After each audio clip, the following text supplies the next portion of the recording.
Kandidati për deputet në qarkun e Vlorës i Aleancës për Shqipërinë Madhështore dhe Partisë Bashkimin për të Drejtat e Njeriut, Petro Gjikuria, vizitoi disa fshatra në bashkinë e Finiqit, së bashku me kryetarin e PBDN-s, Vangjel Dule, si dhe kreun e Omonjas së Sarandës, Vasil Kajo. Gjikuria shkoi në disa zona të thella ku jetojnë një pakicë banorësh. Një pakicë prej banorëve jetojnë ende aty pasi prej vitesh këto fshatra janë përballur me emigrimin masiv. Emigrim ky i theksuar 12 vite të fundit për shkak të keqeverisjes Rama dhe pushtetit lokal të Partisë Socialiste. Petro Gjikuria zhvilloi po ashtu disa takime elektorale në fshatrat Qesarat, Grav, Karojq, Zminec, si dhe në Grazhda.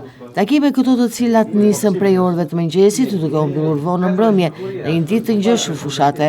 Duke shkuar në këto fshatra, ajo se çfarë përballen banorët e zonës çdo ditë, është rruga e amortizuar që i lidh mes tyre, por edhe me aksin nacional Sarand-Qafbot. Një rrugë e shkatruar që nuk i ka lënë zonat të zhvillohen. Realiteti i kësaj rruge që lidh më tepër se 10 fshatra ndër vite është po njësoj. Pa u investuar aty qoftë 100 darke vetme. Rruga është një ndër shkaqet kryesore që zonat sot janë braktisur. Në këto fshatra përgjatë takimeve me banorët e zonës u diskutuan njësër problematika që ata vuajnë çdo ditë. Problematika këto që lidhen kryesisht me pronën, largimin e popullsisë, pagat dhe pensionet e ulta.